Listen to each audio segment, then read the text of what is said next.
¿Qué tal? ¿Cómo están? Muchas gracias por invitarme a platicar con ustedes aquí en el Expotour Inmobiliario Virtual. Eh, pues soy Jorge Meléndez Ruiz, soy editorialista y analista del periódico El Norte, Reforma Mural, y escribo desde hace 11 años una columna 2 veces a la semana que se llama Benchmark, que se publica en esos periódicos del Grupo Reforma y en otros periódicos en México. Y vamos a hablar hoy de el fin del sexenio. A mí siempre me gusta en mis títulos y mis columnas poner títulos que generen un poquito de interés. Pienso que si de la vista nace el amor, del encabezado de una columna nace la lectura y del título de una charla nace el interés por la misma. Entonces yo le puse fin de sexenio, caos, pesadilla o esperanza como pregunta. Y vamos a platicar de eso. Quiero empezar con una frase de un educador estadounidense que me gusta mucho la frase que se llama, el educador se llama Joseph Tussman, y la frase es la siguiente: dice que el mundo puede hacer el trabajo por ti siempre y cuando identifiques cómo realmente funciona y luego alinees tus acciones a esas realidades. Si no haces eso, en donde sea, esto es un comentario mío, en los políticos, en los negocios, en la vida, en donde sea, el mundo te va a enseñar una lección. Y esta frase es muy apropiada para platicar del sexenio de López Obrador, porque en este sexenio, eh, en estas cosas, en cualquier cosa que tenga que ver con la mejora de un país, con la mejora de México, con mirar hacia adelante y no irnos hacia atrás, es muy curioso lo que hace López Obrador y muy triste, porque si hubiera una lista del to-do, de las cosas que se deben de hacer, López Obrador las ve, dice, ok, ya entendí la lista, voy a hacer exactamente lo contrario. Entonces, en este sexenio nos podemos dar cuenta de que nosotros vamos en contra. Es como el chiste del borracho ese que estaba circulando por alguna avenida principal, por Constitución o por Avenida Reforma en la Ciudad de México, y hoy va en el radio escuchando y le dicen, el locutor dice, tengan mucho cuidado porque va un borracho en contra. Y el borracho dice, uno, pues si son un chingo. Y así estamos nosotros, como el sexenio de López Obrador es como este carro amarillo que está aquí en esta calle y va exactamente en contra, haciendo exactamente lo contrario de lo que se debe hacer para tener un mejor país y para transformar a un país para bien, porque hay que recordar que la transformación es una calle de dos sentidos. Es una calle que puedes transformar para adelante o para bien y puedes transformar para atrás, para mal. Entonces, esa es una de las características del sexenio. Y la otra característica es que tiene cero capacidad de recapacitar, cero capacidad de cambiar de rumbo. Entonces es como este meme que me encontré por ahí: I see stupid people, but they don't know that they're stupid. Y así está el sexenio de López Obrador, no saben que no saben, aquella famosa frase de The Economist. Por otro lado, y esa es una de las cosas más tristes de este sexenio, que en esa parte son muy malos para todo lo que se requiere para mejorar al país, para transformarlo para bien, son muy malos, pero para lo que se requiere para destruir y para construir una autocracia son muy buenos. Entonces, en este sexenio también se han dedicado a polarizarnos y a dividirnos, y más al rato vamos a hablar de lo que eso significa para México. Y se han dedicado a otra cosa que es terrible y que nos lo dijo a López Obrador desde la primera vez, desde el discurso de toma de posesión. Si ustedes lo revisan por ahí en internet pueden encontrar la transcripción. Cerca del final dijo una frase y la voy a parafrasear, dijo algo más o menos como esto. Dijo: nosotros vamos a hacer los cambios muy rápido para que si algún día nuestros adversarios llegan a tomar el poder no puedan volver a hacer lo que ya hicieron. Algo parecido a esto. ¿Y qué significa esto? Este cuarto elemento es una destrucción terrible, pero es una destrucción sin reflexión, porque simplemente si es algo del pasado lo destruyen, no preguntan si estaba bien, no preguntan si lo que van a construir después de haber destruido es mejor, no preguntan si tienen los elementos para poderlo construir, simplemente destruyen. Entonces, ante esta realidad y este sexenio y estas características, es que tenemos que ver nosotros cómo viene el fin del sexenio. Y eso es lo que vamos a platicar ahorita, de cómo viene el fin del sexenio.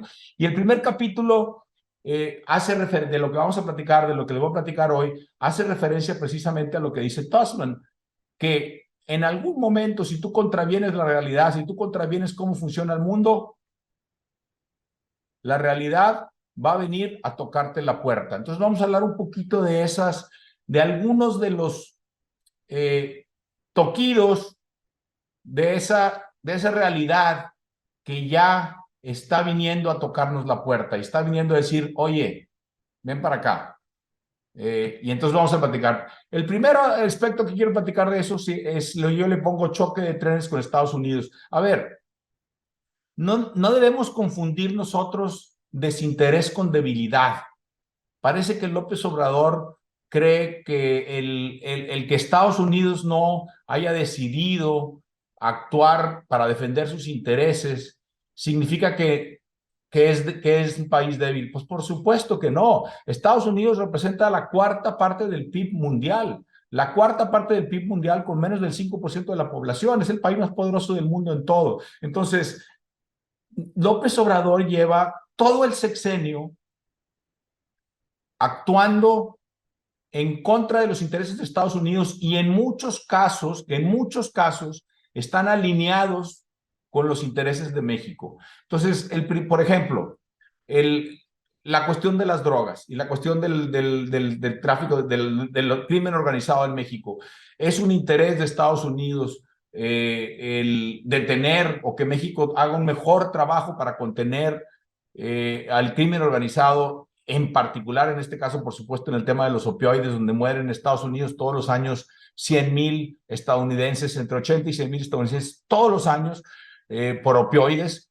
Y también es un interés de México eh, para los mexicanos, bueno, para los mexicanos que pensamos en que deberíamos tener un país que se transforme para bien, también nos interesaría que se controlara mejor y que se manejara mejor el tráfico de estupefacientes y el grado de influencia que tienen los cárteles y los grupos de crimen organizado en el país. Y sin embargo, México no hace nada. Entonces, esto es una bomba, un choque de trenes que en algún momento, y particularmente, y ahorita vamos a hablar de la elección de Estados Unidos y de la posibilidad de que llegue Trump al poder, particularmente si vuelve a llegar Trump al poder, estirar la liga, esto retar a la realidad de México, nos va a venir a cobrar la factura. Ese es el primer choque de trenes. Y el segundo choque de trenes con Estados Unidos tiene que ver, por supuesto, con la cuestión del TEMEC, ¿verdad? Entonces, en particular, en particular ahorita con dos temas. El primer tema es el tema energético, porque hay que recordar que la reforma eléctrica de Peña, y ahorita vamos a hablar del tema eléctrico, vamos a profundizar un poquito más sobre el tema eléctrico, pero hay que recordar que la reforma eléctrica de Peña funcionó muy bien para que se construyeran generadoras eléctricas al haber creado un mercado con reglas muy claras para garantizarle certeza a la inversión, que se construyeron generadoras eléctricas que producen luz muy barata, que es lo que nos conviene. Por cierto, la soberanía de México respecto al tema de la luz se debe traducir en que la luz sea lo más barata posible. Una vez que llega una inversión eléctrica al país, no se puede ir. La inversión eléctrica la electricidad no se la pueden llevar a Corea del Sur o a Italia o donde venga la electricidad se queda en México. Entonces, esa reforma eléctrica generó grandes inversiones y parte de esas inversiones, de esos inversionistas, esas inversiones fueron estadounidenses y canadienses. Entonces, el primer tema desde el punto de vista del TEMEC es la cuestión eléctrica. Ya ahorita, ya pasaron las consultas y hace mucho tiempo que ya podríamos haber llegado a un panel de controversias, que es un panel de controversia que vamos a terminar perdiendo en el momento en que lo haga Estados Unidos. Ha estado dormido este tema y sin embargo, ya en los últimos meses, en los últimos 2, 3 meses, aquí hay algunas notas de que se está despertando ese interés.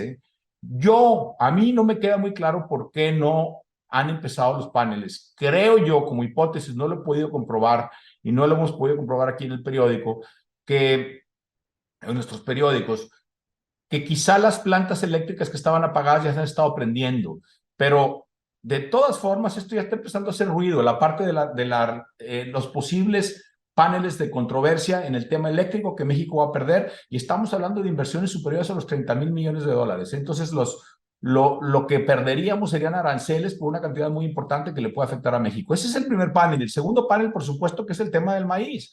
Es la política estúpida de López Obrador de prohibir la importación de maíz transgénico, que intentó suavizarla. Acuérdense que el maíz que se importa en México es maíz amarillo. El maíz amarillo es un maíz que se utiliza para forraje y se utiliza como alimento, perdón, para ganado.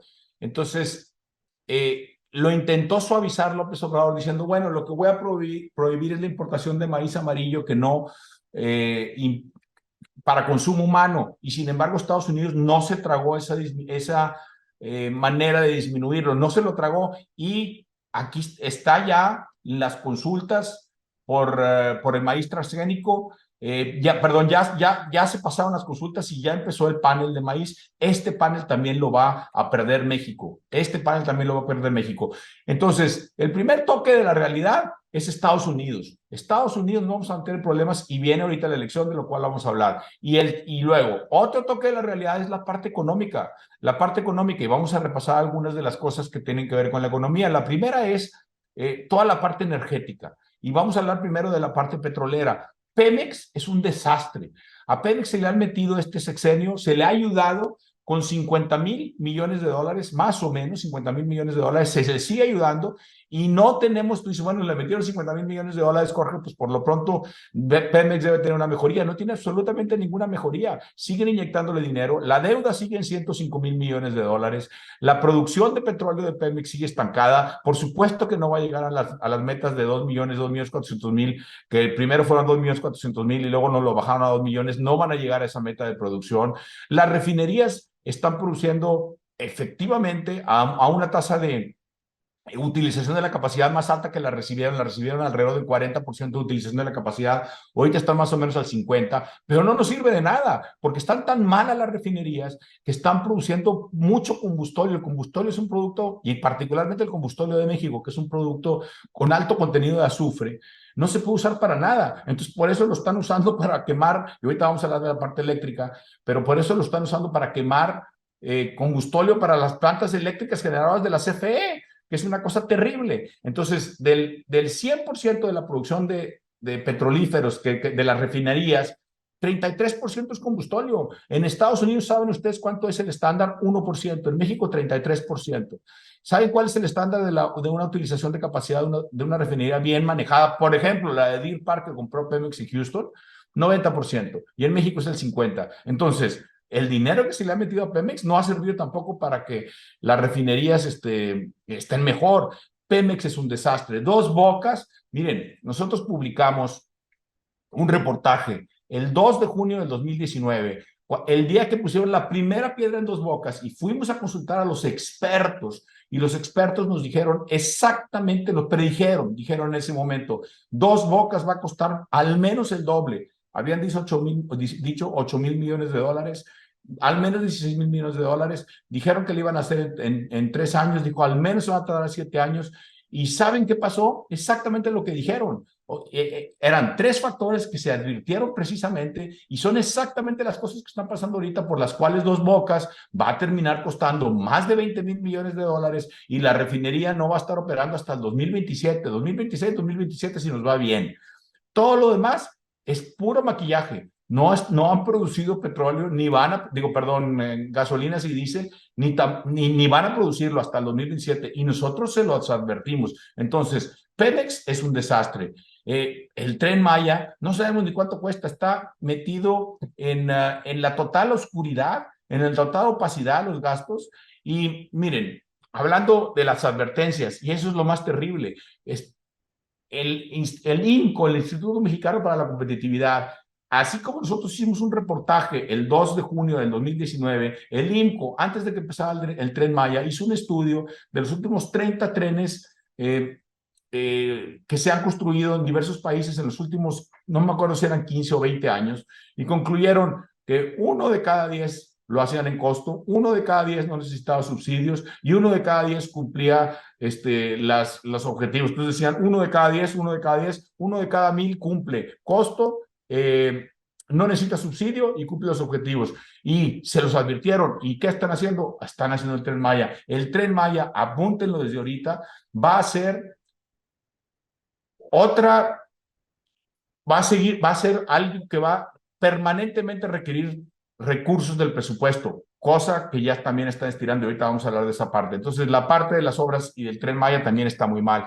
Luego, la parte eléctrica es una cosa terrible. O sea, ya platicamos un poquito de eso, pero la CFE está, la política en la generación de electricidad se satisface la demanda de electricidad en un momento prendiendo plantas. ¿Ok? Porque no hay una sola planta, son muchas plantas eléctricas. Se van prendiendo las plantas hasta que se satisface la demanda.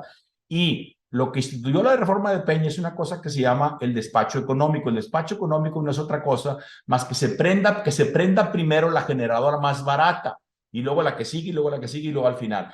¿Qué estaba pasando? La CFE no estaban prendiéndolas porque son plantas muy viejas que producen luz muy cara. A nosotros los mexicanos nos conviene que se prendan plantas caras y aparte que son sucias, pues por supuesto que no, porque el costo de la luz va a ser más alto. Entonces, como se estaban quedando apagadas las plantas de la CFE, fue cuando llegaron estos y dijeron, vamos a prender las plantas de la CFE y apagar las demás. Entonces, aquí están las notas, los hemos publicado. Estas son notas que les estoy poniendo que son muy recientes. La CFE está perdiendo más dinero. ¿Por qué? Porque le cuesta más caro producir la electricidad y como no está subiéndole los costos eléctricos a la mayoría de los mexicanos, les cuesta más caro, tienen que subsidiarle, por eso están las pérdidas. Por otro lado, donde sí tiene un monopolio la CFE es en la generación, lo que le llaman el sistema de distribución y de transmisión, porque la potencia que generan las generadoras eléctricas viene una tensión demasiado alta y se le tiene que bajar. Para eso están las estaciones, las subestaciones, están los transformadores, etcétera. Ese negocio es un monopolio de la CFE. En ese negocio, que es esta parte de acá, estrangula CFE Abasto Eléctrico. La CFE no ha invertido nada. Entonces, estamos en el peor de los mundos. No invierten en generación de electricidad suficiente, no prenden las plantas baratas y en lo que sí les corresponde no lo prenden. Entonces, en la economía, en esta parte de eléctrica, es donde la década de México del nearshoring, que es la gran oportunidad que tiene México de crecer a una tasa de crecimiento del producto mucho más alta, donde se puede perder por la parte eléctrica. Entonces, esta es otra realidad que está tocando a la puerta. Luego, la parte fiscal, o sea, el presupuesto en México ha crecido 70% en los últimos, el presupuesto del gobierno federal ha crecido 70% en los últimos, en el sexenio, 70%, es muchísimo, entonces están estirando la liga fiscal. A un país no te lo acabas, a un país que está, y conste, yo no estoy defendiendo, porque de una vez les digo, es que tú eres defensor de Peña y eres un corrupto, y que la típica estrategia de los simpatizantes de López Obrador, por supuesto que no. O sea, yo en lo personal y nosotros como medio fuimos muy críticos con el gobierno de Peña, pero había cierta manejo prudente fiscal. Aquí ya se lo están acabando. Entonces, a un país que está manejado prudentemente de forma fiscal, no te lo acabas, te tardas en acabártelo. Y ya están estirando la liga. Van por el déficit más alto desde 1989, están pidiendo deuda por el doble del FOBA-PROA. Ya, ustedes ya lo leyeron hace poco en nuestros periódicos, 1.9 billones de pesos de deuda para el próximo año. Ya están advirtiendo el FMI, el Banco de México, analistas, Moody's, Fitch, etcétera, que va a venir presiones desde el punto de vista fiscal. Miren, aquí están estos datos que les comentaba, 70% entre 2018 y 2023 el presupuesto federal, y conste, la inflación solamente aumentó 28%, a pesar de que hemos tenido mucha inflación, 28% en este periodo, 70%, el aumento real en el presupuesto federal es del más del 40%. El peso del servicio de la deuda y el pago de pensiones es 29%, casi la tercera parte del presupuesto se va en pago de pensiones y servicio de la deuda. Por cierto, 29%, y al inicio del sexenio era 2.5 puntos porcentuales menos, o sea, está para arriba, eso va para arriba. Y los programas y conste, los programas de apoyo, lo que le llamamos dádiva, los programas de apoyo a la población más desfavorecida sí pueden funcionar temporalmente, pero no permanentemente, y aquí ya son ley. 5.4% del presupuesto de este año fueron programas de apoyo a las gentes más necesitadas. Miren nada más la realidad tocando la puerta. Este es el crecimiento del sexenio de López Obrador. Ya lo podemos estimar. Y ojo, porque aquí en este 3 y este 3.2, acabamos de publicar en el periódico que hay indicios, este crecimiento que sorprendió, este 3% del 2023 y este 3.2, pero este 3% sorprendió a todo el mundo. Oye, qué buena noticia, estamos creciendo. ¿Saben por qué se está creciendo? Por la obra pública. ¿Y saben por cuál obra pública en particular? Por la ferroviaria. ¿Y saben qué es eso? Es el Tren Maya. ¿Y saben qué pasa con el Tren Maya? El Tren Maya está totalmente opaco, no hay información de cómo se gasta. Entonces ya hay muchos analistas que están advirtiendo de la posibilidad de que este 3% esté maquillado. Y ahorita vamos a hablar del maquillaje de las cifras, que pueda ser maquillado porque están mandando más datos de lo más costo o exagerando lo que se está gastando en el Tren Maya. El INEGI no tiene la culpa, porque el INEGI solamente administra la información que se le manda, y en este caso la información de la obra pública y de la inversión en obra pública viene del gobierno federal. Y cierro con este dato sobre la inversión de obra pública. Entre los primeros 9 meses del año, de este año, inversión en obra pública contra los primeros 9 meses de 2022, 43% de crecimiento. ¿Saben cuánto creció la obra privada, en ese mismo privado, la inversión privada, en ese mismo periodo, perdón? 1.9%. 1.9% contra 43%. Pero bueno, suponiendo que sea cierto, vamos a darlo por bueno, el crecimiento del sexenio de Andrés Manuel va a ser 0.8% anual. 0.8% anual. Como referencia, Peña, el anticristo, no lo estoy defendiendo, conste, no lo estoy defendiendo, pero Peña, el anticristo, creció 2.2% promedio anual en su sexenio. Y Estados Unidos, en este mismo periodo, la economía más desarrollada del mundo, gigantesca, una economía que ya no tiene tasas de crecimiento, pues es un país desarrollado muy grande, creció 1.81%. O sea, está creciendo 2.5 veces más que México. Estados Unidos en el mismo periodo de López Obrador. Es un sexenio que está desperdiciado desde el punto de vista de crecimiento económico. Y bueno, ¿qué va a pasar con todo esto? Hombre, no se necesita ser genio. Ahí viene otra reforma fiscal. Apúntenla. O sea, López Obrador dijo, yo no lo voy a hacer. No, pues no lo va a hacer él. Se lo va a dejar al que sigue.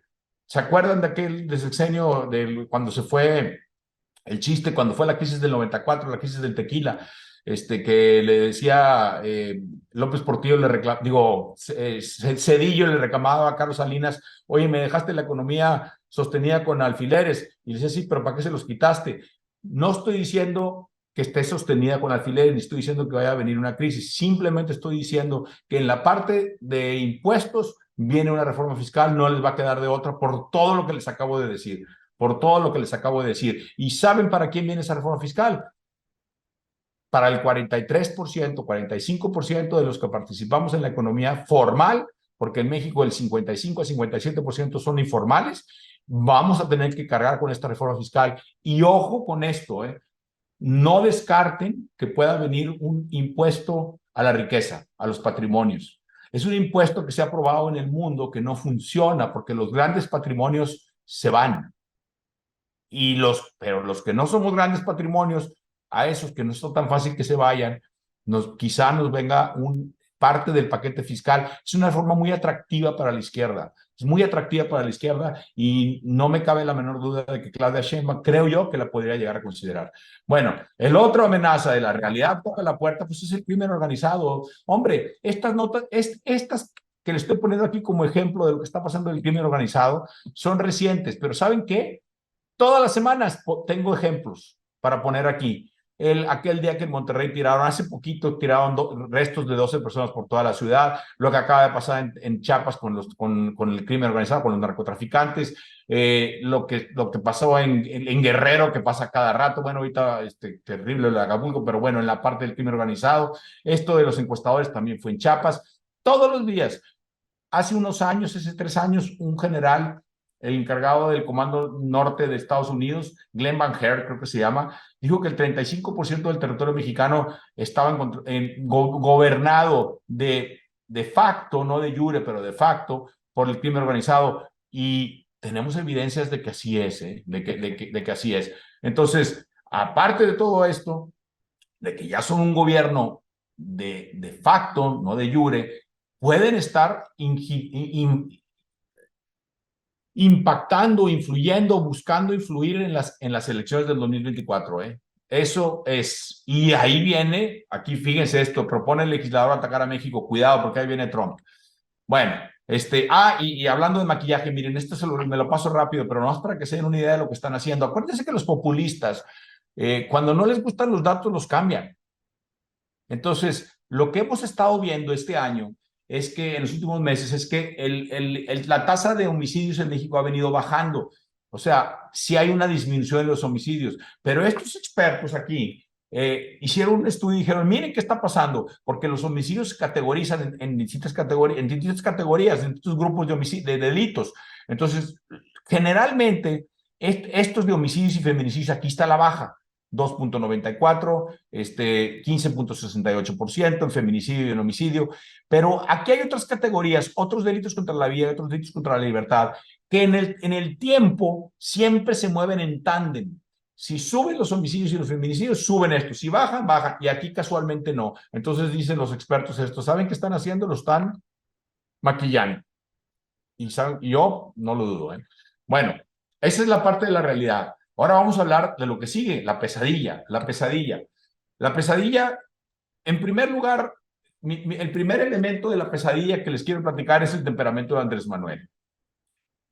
El temperamento de Andrés Manuel es un narcisista maligno, es un narcisista que siempre tiene la razón, es alguien que es increíble lo que estamos viendo ahora con lo de Otis en Acapulco, pero a mí no me sorprende porque ya hemos tenido evidencias y ejemplos de que López Obrador así actúa, que no tiene empatía, que entre una tragedia, en lugar de voltear a ver a las víctimas, se voltea a ver al espejo y dice, ¿por qué me atacan? Y ahorita lo estamos viendo. Entonces el temperamento de López Obrador es muy malo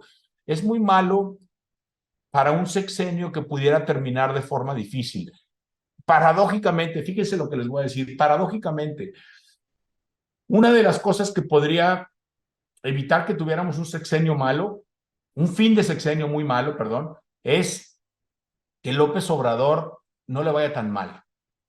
Porque este tipo de personalidades no manejan bien cuando la realidad les dice, ¿sabes qué? Te voy a enseñar una lección, como decía Tossman, la frase del inicio. Entonces, miren, yo veo paralelismos, y les voy a poner aquí un pequeño video, yo veo paralelismos del tipo de personalidad de un presidente que se creía especial y que hablaba de administrar la abundancia, aquí hablamos de la transformación, que es José López Portillo. Y quiero que recuerden esto, y para los que están más jóvenes, escuchen esto. Dos decretos. Uno que nacionaliza los bancos privados del país y otro que establece un control generalizado de cambios.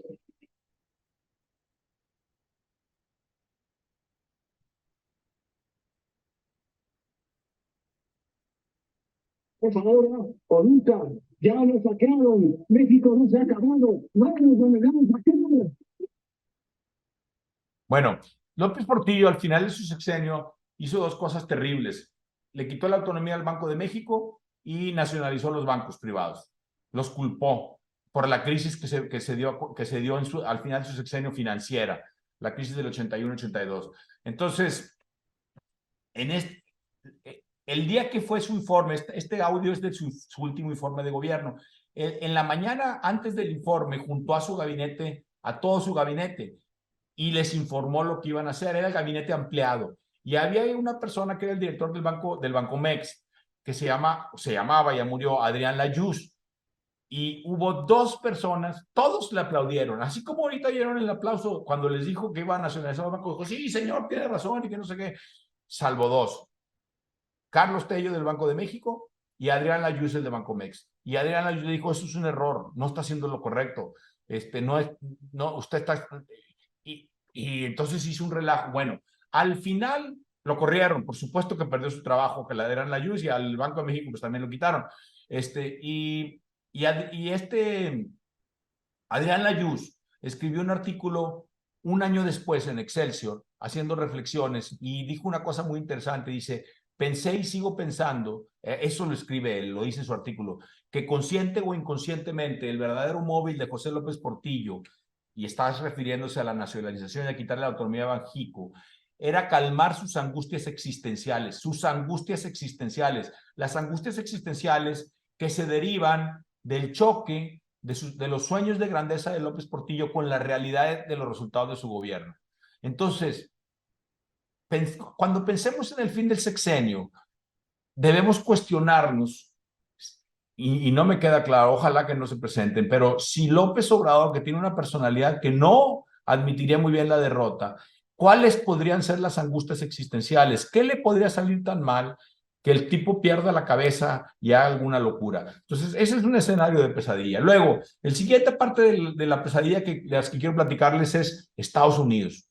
O sea, se ve claramente que va a ser una elección otra vez Trump versus Biden round 2. O sea, bueno, vamos a volver a tener la elección del 2020, que tuvo un final muy terrible, ¿verdad? Con el enero 6. Y, y Biden no despierta emoción la candidatura de Biden, pero no hay nadie de los demócratas. Pero Biden cada vez está más frágil física y mentalmente. Tiene cada vez más detalles. Entonces, habrá que ver cómo le va a Biden y cómo llega Biden a la elección. Trump, por otro lado, con todos esos procesos legales, tiene una base muy sólida.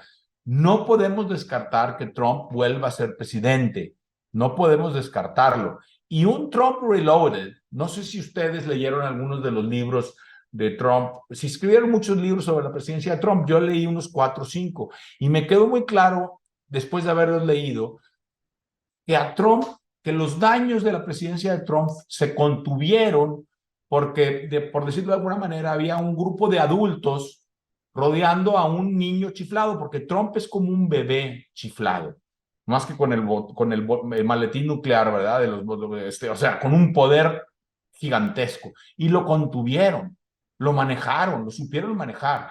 Yo creo que en la versión de Trump Reloaded, ya no se rodearía más que de gentes radicales como él.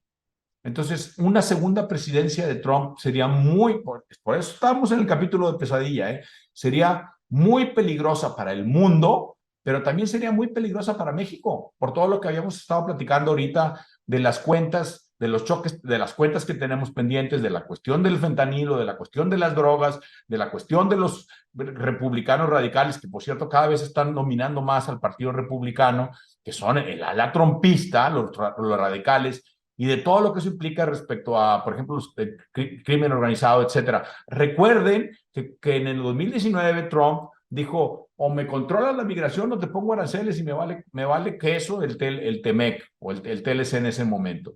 Entonces Trump es un tipo, hay gente que dice, no, qué bueno, porque así va a controlar a Morena. No, no, es muy peligroso para México y es muy peligroso para el mundo, porque esta es otra vez, estamos en el capítulo de la pesadilla. El mundo está mucho más peligroso hoy que, por ejemplo, en el 2020. Miren, está el conflicto de Rusia y Ucrania, ¿verdad? Ya vamos para 2 años. El conflicto de Rusia y Ucrania, que encontró, vamos a decir, un triste equilibrio y ahí está, parece que ahí va a seguir la guerra por muchos años, pero luego viene toda esta parte de Hamas-Israel. Es un conflicto que pinta para expandirse. O sea, los especialistas, los que saben, y les recomiendo, por cierto, a mí me gusta mucho un tipo que se llama Ian Bremmer, búsquenlo en X o en Twitter, y ahí pueden encontrar sus videos. Tiene un grupo que se llama Euroasia Group. Suscríbanse a su newsletter, se lo recomiendo mucho, pero cada vez más gente, incluyendo Ian Bremmer, dicen, esto no se va a contener. O sea, Hamas le puso una trampa a Israel, una trampa en el sentido de que la única manera que Israel puede eliminar a Hamas es provocando lo que estamos viendo ahorita, que es un baño de sangre terrible en Gaza, porque es una zona que está muy poblada, porque hay túneles de hasta 200 metros, no sé si vieron nuestro reportaje hace unos días en el periódico, de hasta 200 metros de profundidad, y ahí están los terroristas. Y tres, porque Hamas utiliza a la población civil como escudos de guerra. Entonces, ¿qué va a pasar? Van a matar a muchísimos civiles y esto va a hacer que el sentimiento anti-Israel en el mundo árabe se incremente y se va a incrementar la posibilidad de que entre Hezbollah, que es un grupo mucho más poderoso y mucho más grande. Miren, Hamas, en octubre 7, 2.500 misiles. ¿Saben cuántos tiene Hezbollah? 150.000. Hezbollah tiene 50.000 combatientes. están en el sur del Líbano, en el norte de Israel.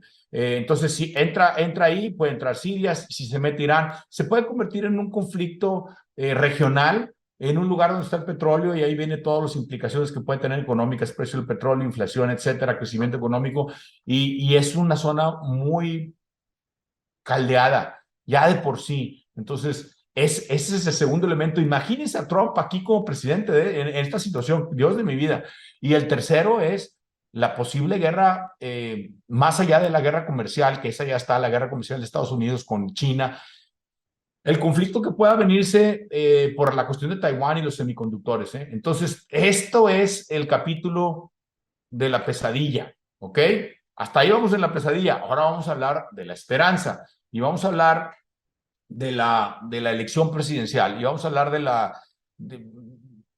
cómo va a estar la contienda, qué va a suceder en la elección presidencial. Y bueno, la gran pregunta, porque ya sabemos que es Claudia contra Xochitl, es cómo van las encuestas. Esta encuesta que les voy a presentar es una encuesta que nosotros hicimos en agosto 28. Ya tiene un par de meses, un poco más de par de meses, se publicó en agosto 28. Y sin embargo es un indicativo. Ahorita platicamos de lo que podría haber pasado. Es un indicativo. Recordemos que las encuestas son una fotografía en el momento. Faltan las campañas, faltan muchas cosas y es una fotografía en el momento. Pero bueno, en ese momento, en agosto, al final de agosto, esta era la situación. La más competitiva era Xochitl. Xochitl es la mejor candidata que podría haber tenido el frente opositor y los que creemos y queremos que México se merece más que una transformación que nos lleva para atrás y no para adelante. Es la mejor candidata que podríamos haber tenido, por mucho. Y la encuesta revelaba que era la más competitiva. Contra Claudia, y ahorita hablamos del caso de Samuel, ahorita vamos a hablar del Movimiento Ciudadano, pero contra Claudia, la diferencia en ese momento era de 17 puntos, 44, más 20, 44 contra 27, 17 puntos a favor de Claudia. Samuel estaba en 12. Lo que mucha gente dice es que Samuel, si se lo está quitando a Xochitl, si se lo sumas, entonces es una discusión académica, ya quedó muy claro que MC va a ir solo, ahorita vamos a hablar de MC, pero va a ir solo, entonces eso de sumarlo ya ni nos son elucubraciones mentales que lo único que van a hacer es frustrarnos. Hay que quitarlas porque simplemente eso ya no existe, MC va a ir solo, y entonces ahorita trae una ventaja muy importante, Claudia. ¿Cuáles son, qué ventajas tiene una y qué ventajas tiene otra? Y voy a hablar de Claudia y Xochitl, y ahorita al final, como les digo, hablamos de Movimiento Ciudadano. Miren, Claudia no es un buen producto de mercadotecnia, y ahorita vamos a hablar de Xochitl, que Xochitl sí lo es. No es una buena candidata, no tiene chispa, es una persona osca, la voz, la manera, se ve que no disfruta estando con la gente, no le sale ser simpática, o sea, no le sale ser simpática. Pero, ¿qué es la ventaja que tiene? Tiene grandes ventajas. ¿Cuáles son las ventajas? Primero que nada, va a ser una elección de Estado. Miren, va a tener, Morena ahorita gobierna 23 de 32 estados de México, 23 de 32. Esos 23 presupuestos estatales van a estar a favor de Claudia. Punto. Luego, el presupuesto federal, que ya vimos ahorita, que es de 9 billones de pesos, que trae una deuda de 1.9 billones de pesos de deuda, van a estar a favor de Claudia. Luego, todos los programas sociales que vienen copeteados para el próximo año, ¿a favor de quién creen que van a estar? De Claudia Sheinbaum. ¿Cuál es el segundo? Entonces, el primer punto es una elección de Estado desde el punto de vista del dinero y del apoyo que va a recibir. Segundo punto, el jefe de campaña. ¿Cuál es el jefe de campaña de Claudia? No es no sé quién de Morena que vaya a ser su jefe de campaña, Mario Delgado. No. Su jefe de campaña es López Obrador. Es un presidente muy poderoso y que sabe ejercer su poder, como vimos tristemente, como platicamos hace un momento. Entonces, su jefe de campaña es el segundo gran activo que tiene Claudia. Y tercero, tiene que ver con la manera en la que va a actuar ese jefe de campaña que es López Obrador. Y no me vengan con que la ley es la ley. O sea, le vale, es tristísimo que un presidente de un país tenga voy a perder la luz, tenga una actitud que es el principal garante de que se cumpla la ley en un país, tengo una actitud de que no me vengan con que la ley es la ley. Pero esa es la actitud de López Obrador y eso es lo que va a hacer para apoyar a Claudia Sheinbaum. Esas son las ventajas de Claudia y por eso parte como amplia favorita. ¿Cuáles son las ventajas de Xochitl? La ventaja de Xochitl es que es la mejor candidata que hace 5 meses no la hacíamos en el radar. Xochitl no estaba en el radar. Entonces, ahorita tenemos a una candidata que es muy fresca y que va a hacer una muy buena campaña. Miren, les voy a poner este como ejemplo de las cosas que está haciendo Xochitl. Esto no lo hace Claudia y cuando lo hace no le sale bien. Les voy a poner este comercial. Está produciendo videos en TikTok. Estaba, bueno, ahorita porque está como que en una pausa, ¿verdad? Todas, el 20 de noviembre ya empiezan las campañas, pero bueno, vamos les pongo este video. Escúchenlo. Ya tenemos contrincante y me da mucho gusto que sea Claudia. No porque ella sea un rival más débil, sino porque es una excelente oportunidad para todos de contrastar perfiles, trayectorias, personalidades y rumbos de personas tan distintas. Una es científica y la otra ingeniera. Una vendía gelatinas para ayudar a su familia, mientras la otra estudiaba ballet. Una obedece al presidente, la otra lo cuestiona. Una nació en la pobreza y trabajó siempre para salir adelante. Y la otra, pues ya nació adelante. Una tuvo millones de espectaculares para su promoción. La otra tuvo millones de ciudadanos espectaculares que la promovieron. A una la impuso el presidente, a la otra la impuso la ciudadanía. Una promete continuar con el desastre de la 4T. La otra cree que México tiene que cambiar. Una dice que primero los pobres y que ahí se queden. La otra dice que primero los más pobres, pero para sacarlos adelante. Que México somos todos y que todos merecemos más. Una es alegre y simpática. La otra tiene bonito pelo. En fin, esto apenas comienza. Pero por lo pronto, hoy ya sabemos quién nos ha robado el corazón. En dónde se siente bonito. Dónde viven las sonrisas y la esperanza de un México mejor. Es posible, si lo hacemos todos y lo hacemos juntos. Xochitl va. Fíjense, dice, con una se siente bonito. Esto es una frase muy importante porque las campañas les ganan las emociones.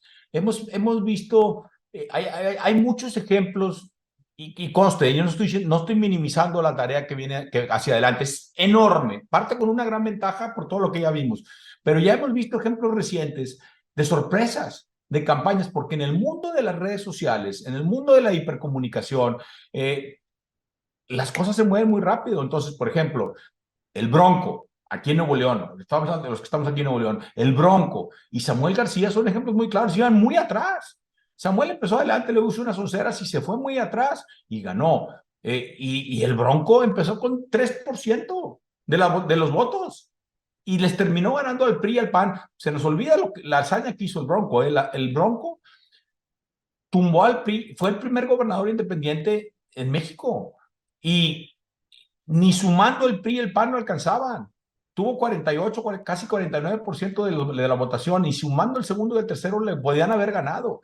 Entonces, sí se pueden dar estos movimientos y Xochitl va a hacer muy buena campaña. Es el mejor producto mercadológico que podía haber tenido el frente opositor. Por mucho, ¿eh? Por mucho, ninguno de los que estaban ahí iba a poder hacer lo que puede hacer Xochitl.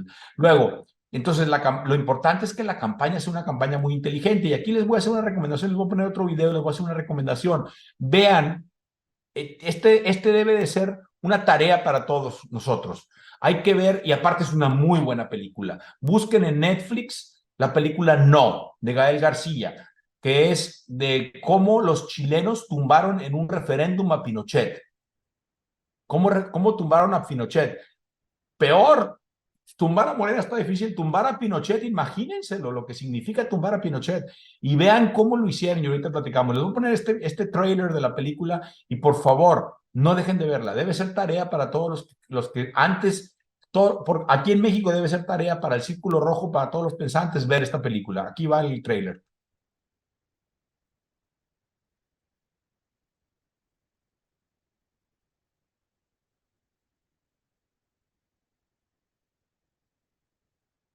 Nosotros creemos que el país está preparado para una comunicación de esta naturaleza. Esto es la campaña, ¿no? Sí, Con todo el presente, familiares y abiertos que estábamos acá. La oportunidad que tenemos de derrocar a la dictadura. influir.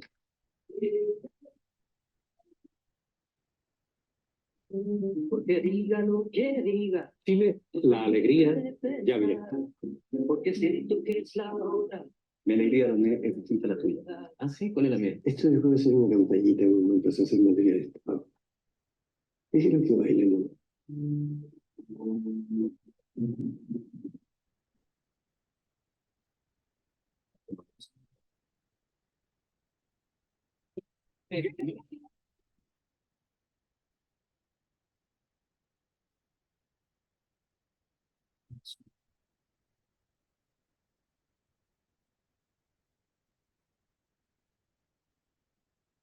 No vamos a hacerlo.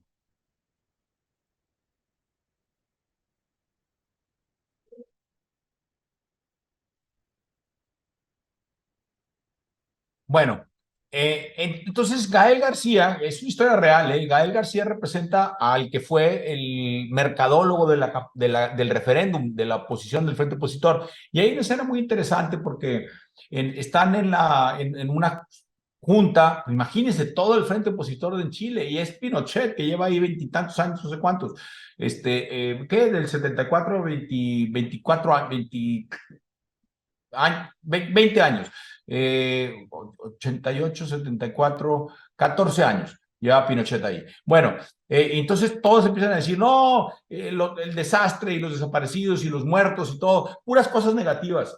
Y García, dice, Gael García, dice, no, así no vamos a ganar. Vamos a ganar, no que no tengas que decir lo malo de la dictadura, lo bueno que puede ser el país sin Pinochet. Ese arco iris no era de cuestiones de LGBT, etcétera. No, no, no. Era de lo bueno que podía ser Chile. Entonces hicieron jingles, hicieron cancioncitas, está buenísima la película. ¿Cuál es el punto de esto? El punto de esto es que aquí en México debe haber una campaña muy creativa, no solamente del desastre que es la 4T, sino también de qué puede ser una transformación para bien para México, ¿verdad? Bueno, y entonces yo hace unos meses, el año pasado, escribí una columna sobre una frase que me encontré en un libro de Ken Follett que se llama Never, que también se lo recomiendo, donde estaba el vicepresidente hablando y con la presidenta, no sé quién, y está hablando de los conservadores y los demócratas, y digo, y los liberales, y decían, y el problema de los liberales es que son muy complejos y no sé qué, y se echa un rollo, es que debemos de hacer que el país, y le dice el vicepresidente, pero ponlo en una camiseta. Si no cabe en una camiseta, el votante común y corriente no lo entiende. Entonces, yo hice una columna con algunas frases que deberíamos de tener en las camisetas, en las campañas electorales, para ver de lo bueno que puede ser el país. Entonces, sin Estado de Derecho, un país en chueca, abrazos pero para los que cumplan la ley, si insultas a todos vivirás en un pleito, es el crecimiento estúpido, etcétera, etcétera. Hay muchas frases. Métanse al sitio del norte.com, póngale entre comillas, ponlo en una camiseta, así se llamaba la columna, cierren comillas y luego comillas abren, Jorge A. Meléndez, comillas cierran, y si son suscriptores del periódico pueden ver la columna. Pero el punto es que necesita Xóchitl hacer una campaña muy creativa, una campaña mezclada, y lo que sí estamos viendo es que si alguien la puede hacer, es ella, ¿ok? Luego, MC, ya sabemos que MC va a ir solo. Miren, ahorita hay dos posibilidades que se han manejado en MC, Samuel García y Marcelo Ebrard. Aquí está, Samuel García y Marcelo Ebrard. En ambas, esto es agosto, otra vez, esto es agosto, ambas es más o menos lo mismo. Curiosamente, cuando pusimos a Marcelo en un careo, esto fue una encuesta en vivienda, estadísticamente representativa en todo México. Y Marcelo decía, oye, pues le va a quitar a Claudia, pues no. Vamos a ver qué pasa en las campañas. Todo esto cambia dependiendo de las campañas. Ahora, por cierto, 44 más 27, ustedes han visto por ahí, yo las encuestas que les creo son a las nuestras, las del Grupo Reformas, esas son las que les recomiendo, porque esas están siempre hechas muy bien y aparte han sido últimamente y por historia, hemos sido muy atinados en las encuestas. Pero ahora dicen, es que ya se amplió, puede ser que se haya ampliado, pero recordemos lo que les dije hace ratito, o sea, en la era de las redes sociales se pueden dar movimientos importantes dependiendo de las campañas y de los candidatos o las candidatas. Entonces, el factor MC, vamos a ver a quién ponen, o es Samuel, a Samuel se le está complicando, porque Samuel, como es muy peleonero, no preparó el camino y la política es el arte, en parte es el arte de la negociación, no preparó el camino. No estoy defendiendo al PRIAN, por supuesto que no, pero tampoco Samuel, pero no preparó el camino y se le está complicando. Entonces, si no es Samuel, a lo mejor Marcelo Ebrard, vamos a ver. Está Marcelo Ebrard por definir si va o no va por Morena, pero pudiera ser otra posibilidad. Y si no, pues ahí está Dante Delgado. Vamos a ver qué pasa con eso. Luego, un tema muy importante, porque cuando hablemos de la elección del próximo año, hay dos elecciones clave. La primera, ya hablamos ahorita mucho de ella, que es la parte de la elección presidencial. Es alguna tarea monumental, dificilísima, pero la segunda, e igual de importante, es el Congreso. Recuerden que López Obrador ya nos dijo exactamente lo que va a hacer. López Obrador, lo que dice, lo hace. Es muy consistente. En la campaña no. En la campaña engañó a mucha gente. A mí no me engañó. Yo le di el beneficio de la duda, le metí termómetros y luego dije, ¿sabes qué? No. Y a mí no me engañó, pero engañó a mucha gente, incluyendo, por supuesto, a Poncho Romo. Bueno, a Carlos Ursúa. Carlos Ursúa se fue luego, fue muy rápido, se dio cuenta de dónde estaba. Poncho Romo le llevó más tiempo, pero se dio cuenta eventualmente. Pero engañó a mucha gente. Pero después de la campaña, lo que dice, lo hace. O lo intenta hacer. Muy claro, ¿eh? Y ya nos dijo qué va a hacer López Obrador. Es el plan C. El plan C es ganar la mayoría calificada en el Congreso para después cambiar las leyes y poder dominar al poder judicial y a los organismos autónomos. Ya nos dijo, quiere que los jueces los elija el pueblo, que es una trampa que ya hicieron en Bolivia, y lo único que hace es que los jueces que pone el gobierno son los que quedan y se convierte en parte del poder ejecutivo. Y con eso olvídense, y controlando al legislativo, y al ejecutivo, al legislativo y al judicial, se acabó el país, ¿eh? No los quiero asustar, pero es muy importante la mayoría calificada en el Congreso. Entonces, si Xochitl hace muy buena campaña, a lo mejor no le puede alcanzar para ganar la presidencia, pero es probable en una elección presidencial. Las elecciones del Congreso las jalan mucho los candidatos y las candidatas a la presidencia. Entonces, si Xochitl hace muy buena campaña, es muy probable que no gane la mayoría calificada. Ellos van a intentar ganarlo a como dé lugar, pero es igual de importante la una como la otra, la elección presidencial y la elección del Congreso. Eso es muy, muy importante. Bueno, ¿qué va a pasar si pierde Morena? Miren, les voy a poner un video y ahorita platicamos de qué va a pasar si pierde Morena. En el poco probable, pero ojalá acaso de que gane el frente opositor, que gane Xochitl, ¿qué va a pasar? Miren, les contesto con este prócer de la democracia. Él, en sus palabras, y ustedes ahorita lo platicamos. Imagínense, se atrevieron a robarse la elección presidencial. Y eso lo sabe Felipe Calderón, que se robó la elección presidencial. Y se afectó al pueblo de un pueblo. Y hay pruebas suficientes. Y luego, esto, entrando. Hay pruebas suficientes. Está hablando, ya es presidente, ya ganó y todavía está hablando de que se robaron la elección presidencial y lo hace una semana sí y otra semana no. O sea, cada rato, todavía lo trae en la mente. Entonces yo les pregunto, ¿ustedes creen que esta persona que todavía está hablando de la elección, que ya es presidente de México, que es un presidente poderoso, que tiene 23 de 32 estados de su partido gobernando y que todavía está pensando en la elección de 2006, ¿ustedes creen que va a aceptar una derrota? Pues por supuesto que no, por supuesto que no. Ahora, entonces, ¿qué pasa si Morena pierde? Si Morena pierde,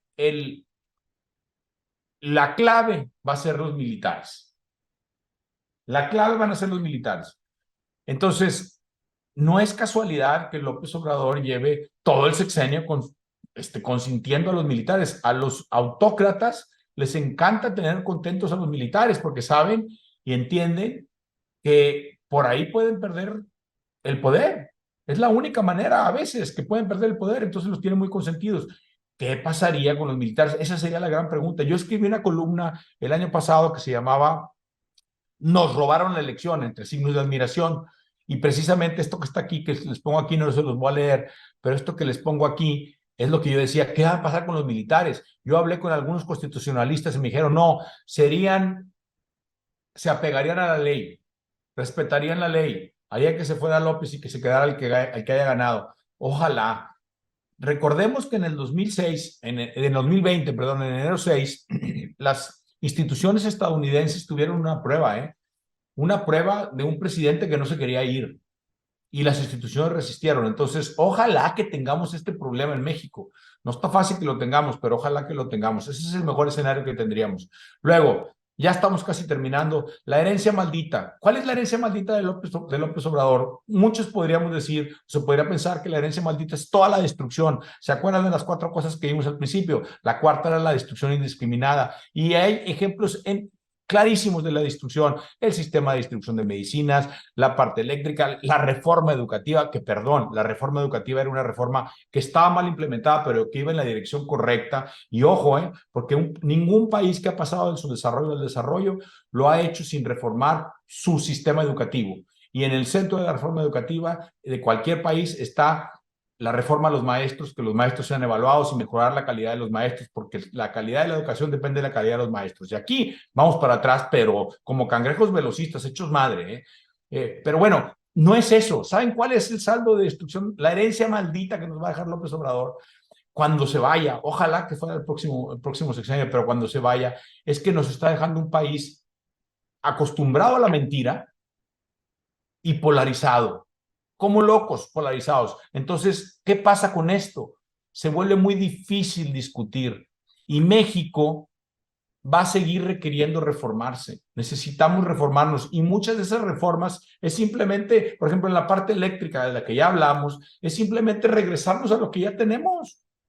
Pero se va a hacer muy difícil en el ambiente que nos va a dejar López. Nos va a dejar un ambiente donde imagínense esto, yo soy un experto, me traigo un experto en energía, yo para hacer mis columnas siempre hablo con expertos, pues es lo que se tiene que hacer. Ustedes cuando van a construir un departamento, pues ni modo que le hablen al que está en la calle boleando zapatos, pues le hablan a un arquitecto, le hablan a un ingeniero civil, a un estructurista.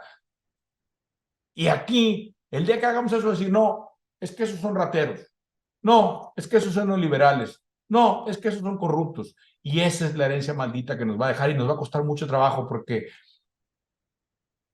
no está fácil que México vaya a progresar y vaya a poder reformarse y hacer los cambios que se requieren una vez que se vayan estos. Pero bueno, esa es. Ahora, ¿qué debemos hacer? Ya, esta es la última y aquí con esto termino. ¿Qué debemos hacer? Lo que debemos hacer ante este escenario de fin de sexenio que se antoja difícil es buscar la forma de apoyar a la candidatura que representa una apuesta por el futuro y no por el pasado. Una apuesta por la razón y no por la sin razón. Una apuesta por el expertise y no por los leales porristas mustios. Una apuesta por el pensar y no una apuesta por el insultar. Entonces, esa candidata pues es Xóchitl, ¿verdad? Entonces, ¿qué debemos hacer? Apoyar en eso. ¿Cómo lo podemos hacer? Miren, yo lo que primero que nada, no es lo mismo un ciudadano común y corriente que el Círculo Rojo. Ustedes que estén en el Círculo Rojo, que son empresarios, tienen más responsabilidad que alguien, que alguno de sus empleados, por ejemplo. Pero, ¿qué debemos hacer? Primero yo diría que el Círculo Rojo no puede dejar sola la candidatura que va por un México mejor, por un México que se transforme para bien. Hay un espejismo ahorita. Hace poquito tuvimos un foro aquí que se llama La Patria que Queremos en el periódico El Norte y estuvo Jorge Suárez Vélez, que también es editorialista del periódico, y yo fui el moderador y al final nos sentamos a platicar él y yo de su conferencia. Y yo le decía a Jorge, le dije, Jorge, hay muchos empresarios en Nuevo León y en México que traen la idea Claudia no puede ser tan mala como López Obrador. Y eso hace que uno, medio la apoyen, o dos, que por lo menos no se metan a apoyar la candidatura de una manera activa, la candidatura de Xóchitl. Y le dije, ¿qué opinas? Y esto fue lo que me contestó, y esto es lo que le voy a compartir. Dijo, ya los engañaron una vez. López Obrador engañó a muchos, es cierto, ¿eh? Ya es lo que platicamos hace ratito. López Obrador engañó a muchos, dijo, un número uno. Y número dos, dijo, la que es de izquierda es Claudia, ¿eh? Dijo, simplemente revisen su historial, revisen con quién estaba casada, revisen quiénes son sus papás, y la que es de izquierda es ella. Entonces, ojo, ¿eh? Ojo con eso que puede ser un espejismo. Entonces, ¿qué podemos hacer? Yo lo que creo es, primero que nada, ser más proactivos en platicar de esto con la gente y arriesgar discusiones, sobre todo con gente que no vaya a ir a votar, los jóvenes, gente que no vaya a ir a votar, convencerlos. Yo hice una columna que se llamaba Claudia versus Xochitl versus Samuel, era interrogación hace unas semanas, y yo al final ponía esta idea. Dije, esta columna la van a leer 30,000 personas. Bajita la mano, a lo mejor eran más, pero puse 30,000 personas. Y dije, si cada una de esas personas, una vez al mes, convence a una persona que no iba a ir a votar, que no iba a ir a votar, que vaya a votar por Xochitl, y luego esa persona, esas 30,000 personas se comprometen a convencer a su vez a una persona por mes diciéndoles lo mismo, de esas 30,000 para la elección se convierten en 5.1 millones de votantes. Es una quimera, ¿eh? Es una quimera. Por supuesto que no podemos nosotros pensar, pues, digo, no es lo mismo yo lo puse en una columna que la lee muchísima gente, la leen decenas de miles de personas, pero el punto es ese. O sea, yo creo que el punto es, ¿qué podemos hacer? Buscar cómo convencer y hacer un efecto de avalancha para evitar la pesadilla. Eso es lo que podemos hacer, eso es lo que yo les propongo. Y bueno, esta es una fotografía, por cierto, este fondo que estaba aquí lo hice con inteligencia artificial de los relámpagos y este también lo hice con inteligencia artificial, pero este sí ya es un paisaje más apacible, porque ojalá que podamos enfrentar el fin de sexenio y lograr que las pesadillas no se esfumen y que llegue un mejor futuro para México y realmente una transformación para bien y no una transformación para mal. Bueno, gracias.